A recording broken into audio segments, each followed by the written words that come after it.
for some time now. I first started knitting when I was a kid, and a couple of years ago I kind of picked it up. And just wanted to share my knitting journey and like favorite pieces that I've knitted over the past couple of years. I think overall my journey wasn't that well planned and well thought through.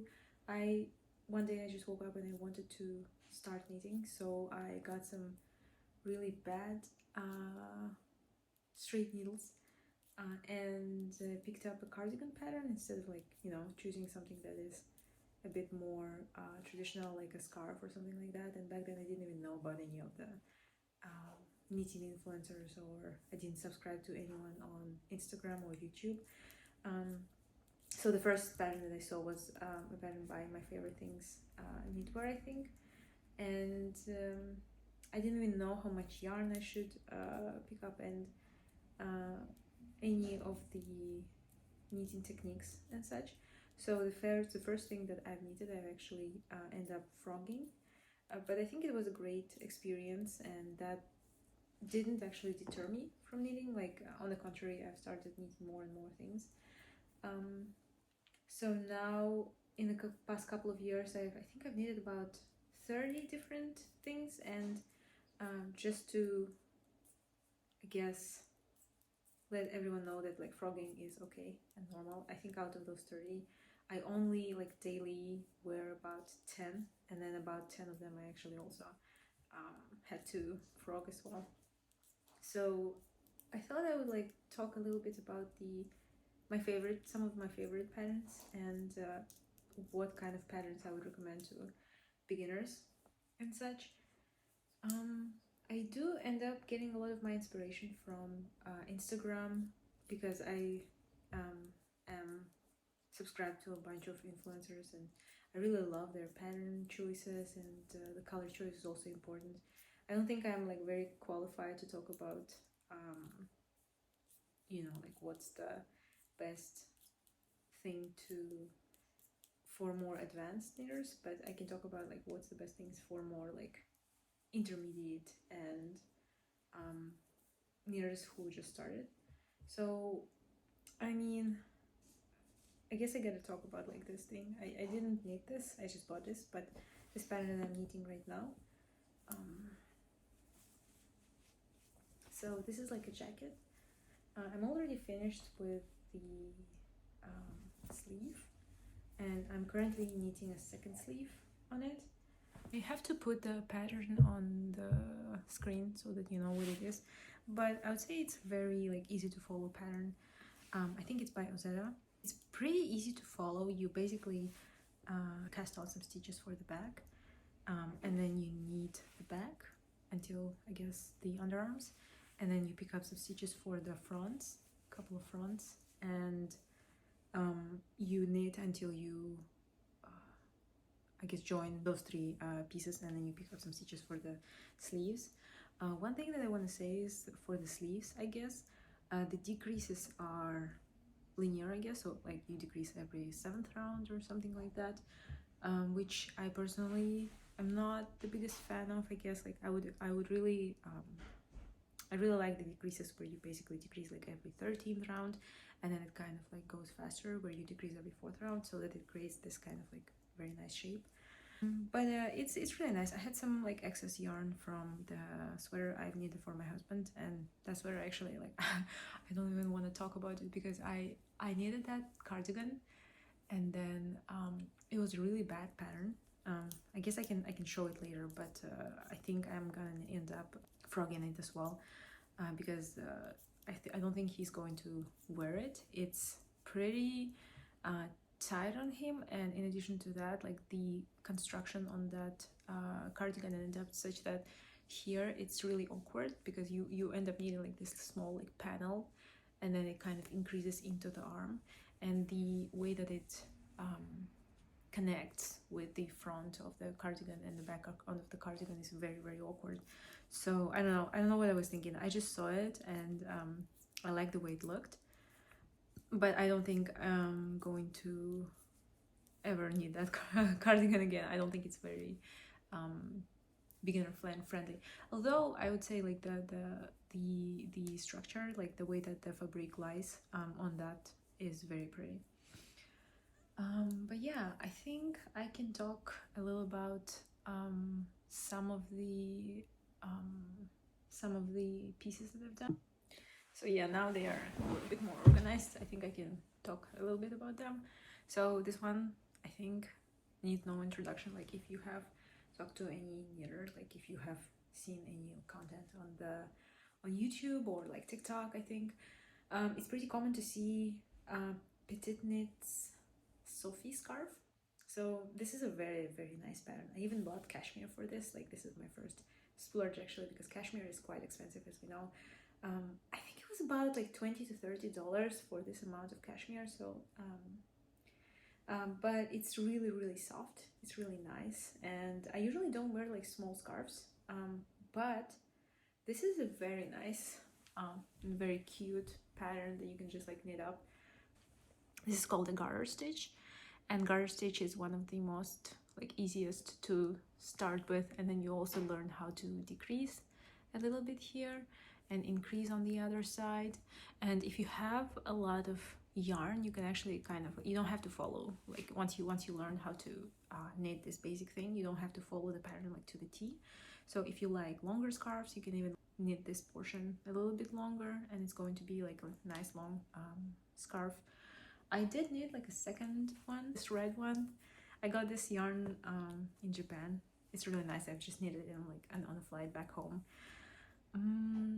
This one is also very nice, just like the red color. I don't think like it suits me very well, but also here, like you can see, I've also knitted longer than it was in the pattern, I think. She also has this other pattern that basically is the same construction, but it's for a very large scarf that you can just like wrap around you, like it basically covers all of your neck if you're into that. That's really nice. But I live in California, so I thought, you know, like what's the point? Overall, I have a love-hate relationship with scarves because they're so boring, especially if this is like, I really like chunky scarves when it's cold, but when you're knitting and you're knitting like the same thing over and over repeatedly for, you know, miles, what feels like, I get really bored, and I kind of am looking more for a challenge nowadays. So yeah, I have like a couple of stacks of things that I knitted, like that I wear like constantly, so I can go through them a little bit. So that first pattern was from my favorite things knitwear, and I would say that nowadays I only knit, like I only buy patterns from two designers. It's my favorite things knitwear or Petite Knit, and I was obsessed with them for a couple of years, and now I'm kind of like, I'm branching out. So most of those you are gonna see are from them. So first thing, I don't remember, like my favorite things knitwear has patterns that are numbered, so like she has like a sweater 26 and such. I guess I'll just put them and what kind of yarn I used for them. So this one I remember the yarn because it was Drops. Drops is very accessible if you live in the United States. It can be pretty cheap. I would say it's not the softest yarn. It can scratch you a little bit, like especially if you have a sensitive skin, but this is really nice. Like I think I like it a lot. So this one is knitted in Drops with Drops mohair, and I really love this sweater. It's like, I knitted it oversized. I think I knitted it in size L, and also I got the inspiration for those buttons on Instagram. Someone has knitted the red, like very bright red sweater, and I saw it and I fell in love, and I wanted it for myself. And I think I saw a couple of those sweaters, like if you there's like this shops that sold those on Last Spring, like Doan or Cezanne. This is very easy to knit as well. Like if you are an intermediate knitter, like if you knitted a couple of scarves, maybe you want yourself some like a nice sweater. This is a bit of a thicker yarn, so this is gonna go a little bit faster.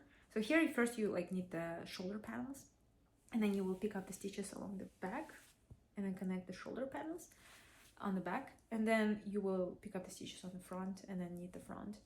And then after all of that is done, those stitches are still like on a live wire or something like that, and then you will basically pick up the sleeves and then go along with the sleeves, right? yeah, this is very nice. I got a ton of compliments with it, so you know, like that's how I measure how much successful I was with my projects. But in general, I would say that you know, like in the beginning, I always wanted to knit something that is bright or something that is almost like a factory quality, and with this one, it does seem like almost like you bought it, you know.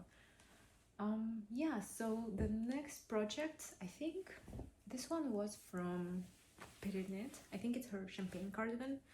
I had a long journey with this one because I've knitted it when at the end of the first year of knitting, so this was like one of the first cardigans that I've ever knit, because the first cardigan I ended up frogging, so this was the first that I did not frog, in fact.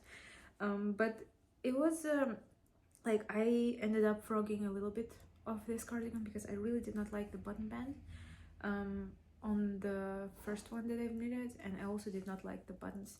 So one thing about the buttons is that I've noticed, like, once you get a little bit more comfortable with knitting, if you do end up buying cheap buttons, it's pretty obvious that they're cheap, and they kind of like cheapens the overall look of the cardigan. So I did end up like, I don't know, I didn't know if this was gonna be like a nice hobby or anything, so I got like some plastic buttons at first for this one, and I hated it, like it didn't look good. And then I just got some like wooden buttons off of Amazon, and now it looks so much nicer. But champagne cardigan is also very versatile pattern. I think you knit it like this is not like the previous cardigan, whereas you like knit the back and then you knit the front and then you connect them. This one is more like you will pick up here and then you will do some German short rows, and then you continue back and forth, continue increasing on the front here to create that like V neck shape. So that's a different, you know, way of knitting, I guess. Yeah, this one is very nice as well. Like I always wear it at home. One thing that I noticed about this cardigan is that because the V-neck is very like deep, it can end up sliding from your shoulders. So if that's something that you hate, like that might be one thing to consider, because the first cardigan you can basically button up to your neckline so it doesn't fall off. So the next one that I'm going to show, I think it's also my favorite things knitwear. I'm so obsessed with them. Yeah, so this one is also very, very nice. It is the same construction as the first one, as in like first you need some shoulder pads, and then you will connect the back section here. You will connect the back section and then knit the back down until your underarms, and then you pick up the front, knit a little bit here with the increases, and then you connect the front. This is I think it's a very nice pattern. And one thing about those patterns that you might have to consider is the fact that you have to do a lot of German short rows. I believe you have to do some on the back and then some on the shoulders. But I really, really like this one. I think it's just also because of the color. I got this really nice color. I think I need it held in 2 strands together. I got it back home in Kazakhstan, and in Kazakhstan there's a lot of yarns, I think from Turkey, that they sell, and this one was also pretty cheap. I think it ended up like costing just in general like 30 or maybe 20 bucks for me. I'm gonna put the yarn combination like on the screen as well for this one, but yeah, might not be very accessible from the United States though. After that I needed some more patterns, and I might make a video about the ones that I frogged, but I did end up like making a lot of patterns that I really didn't like and didn't wear, so I frogged them. But after that I got interested in more of interesting constructions. I wanted to challenge myself, and so I don't know, like whenever I start doing things, I think I go off of a deep end. Like instead of starting with something easier, I'll go like, oh, like I'm gonna spend like 2 months knitting this thing, you know.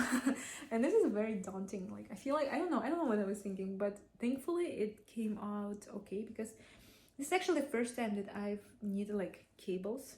So the reason I'm saying that is because the cables here are not really cables. They're kind of fake cables. They do look very much like it's a cable, but when you start knitting it, you actually realize it's way easier than you think.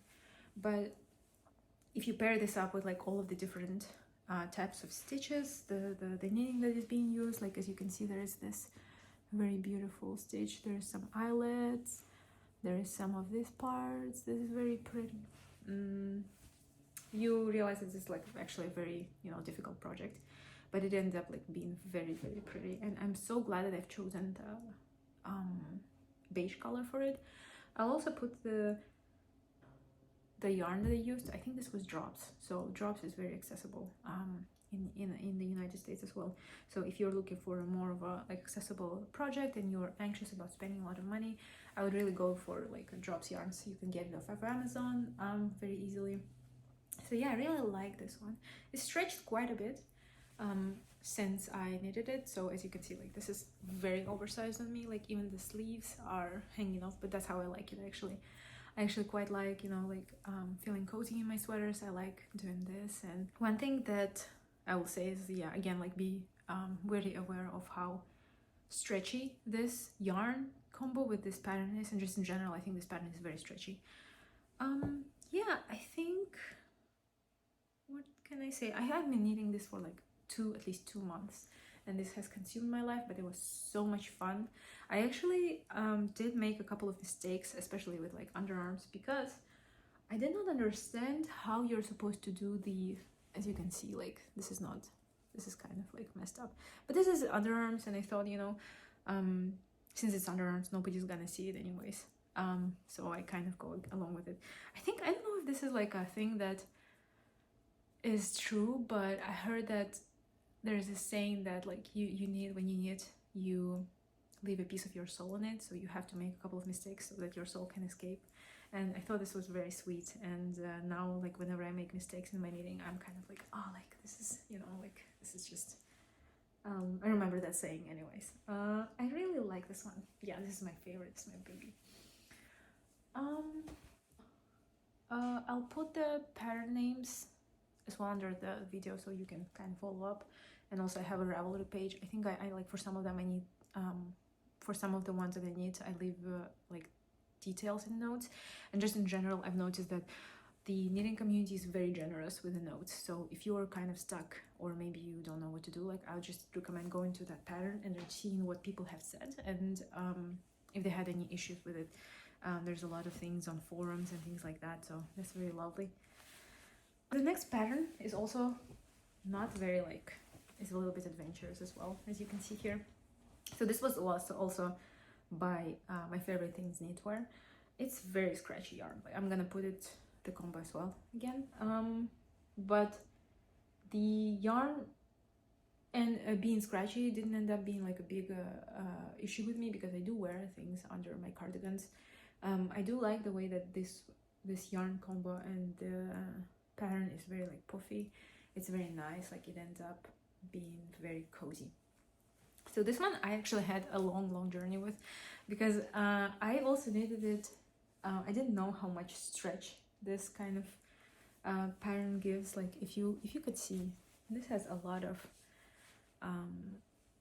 those elements in it, and when you knit it, it actually ends up being very like scrunchy, and then after you wash it, it ends up, or just you in general, like you don't even wash it, like if you wear it, it ends up like kind of stretching down there, and it adds a lot of considerable bulk of length. So at first I've knitted it to, like, you know, like normally, like maybe here, and then later on it stretched so much it ended up being like almost like a coat. So I hated it, and I just didn't wear it. And then back then I also didn't know how to knit double knitted band, I think is what it's called, and it ended up looking very like homemade, which is, you know, nothing is wrong with this, but when I looked at it, I just didn't, you know, feel like I wanted to wear it that much. So, and later on I kind of like learned how to, you can basically, there's this technique where you basically just like cut this part off, and if there's an excess thing, you can basically kind of like connect your band to the lower part where you want to connect it, right? So I don't know the name of it, maybe I can try to look up, but basically you can't even see it here, but I kind of like I think Cashmere stitched it together. It ended up looking very nice. And I also knitted like I learned a bunch of things since the first time I've knitted it. Overall, like I think it's been just lying there for like a year. And so I did that, and I also did some like double knitted bands here. I got some really nice buttons. This looks very nice, and I don't know, I'm like in love with buttons. I think I should just find like a shop that sells nice buttons, and I think I'll buy a bunch. But this thing is also knitted in, what's it called, twisted rib. So if you're struggling with your, I guess, sleeves, and you feel like whenever you knit one, purl one, it ends up being very stretchy and you don't like how it looks like, you should really try like twisted rib. So this is how it ends up looking like. It's really nice. It's kind of like when instead of knitting, you will go into the other side of the knitting, so that it kind of ends up like the knit stitch ends up being like kind of like turned. And because it's turned, it's very tight. It's very like stitched up together. It's very nice. Yeah, really love this sweater. I wear it all the time. It's like, in Bay Area, this is the best thing to wear in the winter. Of course I can't wear it in the summer here. Honestly, like I'm not a summer knitter, but because I live in Bay Area, I think I should pick up more summer knitted items. Actually, the next one I've knitted is in cotton. So this one is this one. It's really nice. I did end up switching the pattern a little bit, so I'll put the pattern on the screen. But basically the way that you were supposed to knit this pattern is you would have like a purl row, and then you'll have an eyelet row, and then you'll have another purl row, so that it has a little bit more structure here. I ended up not doing that just because I actually knitted this just by the pattern, and it looked really, really nice. I didn't have enough yarn for it, so in the first version of it, I've knitted 3/4 rows, and that's just also like the thing that I do with my sweaters. I learned I do have issue with gauging how much yarn I'm gonna use, which is really bad. Like it's really sad when you're knitting something and then in the middle of it you realize, oh no, like I don't have enough yarn to even finish my body, So some of the tricks that I do, for example, is like I'll first knit my sleeves, because I hate when the sleeves are short, and then when I'm knitting my body here, like I'll just put it on the on the stitches or on the wire or something like that, and then later on, after I return to my body, I know exactly how much yarn I need, and I know exactly how much yarn I'll need for like ribbing and such things, and so I can make it as long as I need. So yeah, in the first version, because I didn't have much yarn for neither body nor my sleeves, I ended up doing a bunch, like a very like short sleeves here, which is fine. But I also just like in general, I was looking at this like purl row and then like an eyelet row, and I didn't like it that much, and I thought like like maybe for the second version of that project I will knit just like the eyelets. But one of the things I did is I also had this yarn, and I used this yarn now for like some shorts, and it's mercerized cotton. So one of the things that I've figured out is that just in general, shorts are a very finicky item to knit, because obviously you're sitting on it, and because it's mercerized cotton, it can it's very like almost like plastic. Like it's not plastic, obviously it's cotton, but because of the way that they treat it, it ends up being like a very plasticky feeling, and so whenever you sit on it, the cotton kind of like leaves an imprint on your butt, so it's a little bit uncomfortable. So those shorts, they were cute. I really like them, but I think in general I realized that like I'm not like a shorts knitter, so I've ended up frogging it, and I used that yarn for the second version of this, and I love it. I wear it all the time. It's really nice. Oh my goodness, I'm just looking at it and it's really nice. I think I also I just throw it in the washer. I don't know if this is okay to do, but a lot of my sweaters, not the pure wool, but like if it's made out of cotton or maybe some like treated merino wool, I have those bags that you can buy on Amazon, and you can just put the item there, and then you can wash them on a cold wash in the washer. So this is one of the things that I do, and it really, really saves a lot of time, because like if it's summer and you're sweating a lot, and you're going around with your cotton items, you want to wash it quite often, right? So this one has been through the washer several times, and I think that's why I also needed it in a bigger size, because I knew that even if it's cotton, it kind of like goes down a size after you wash it. Just be careful about it, like if you're going to do the same thing as I did. But yeah, those are some of the items that I've knitted. I am a very like seasonal knitter, so I'll knit like a bunch of wool items in the winter and then some cotton items in the summer. But one thing I think is it's really I don't know, I don't like rain. I used to live in Seattle a lot, so this thing would be perfect, in Seattle back in the day. But because I live in Bay Area right now, I can't knit a lot of wool items, and so I end up like knitting a bunch of the cotton items, but I don't know, I just like the feel of wool in general. And yeah, thanks for watching, and that's pretty much it. Okay, I'll peace out now.